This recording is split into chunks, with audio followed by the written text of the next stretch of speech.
সদিচ্ছাই থাকতো তাহলে DMP commissioner এখানে সংবাদ সম্মেলন করে বলে যে ওসমান হাবিব খুনের সাথে জড়িত দুইজনের মেঘালয় পুলিশ গ্রেফতার করছে।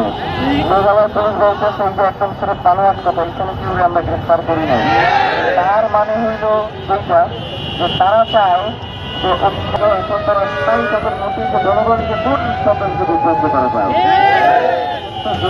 জনগণ এখানে বই সরছে জোহর নামাজ পড়া না চাই এই জনগণকে বিভ্রান্ত করে ফেলবেন করি নাই। যেমন আজকে এখানে বলবো আপনাদের সঙ্গে বলছি তাহলে তো বলি নেই, শুধুমাত্র সকালবেলা বলছি এটা বিক্ষোভ মিছিল হইবে, এর বাইরে তো কিছু বলি নাই। তার মানে এইটা যে বাংলাদেশে আমরা ওসমান হাবিব খুনের বিচারের জন্য আমরা যে আন্দোলন করবো সেই আন্দোলনের জন্য আমরা যেন প্রস্তুতি রাখতে চাই না। অসহায় মানুষ রাস্তায় এসে ভিক্ষা করবে, আমরা তাদেরকে ভিক্ষা দেবো।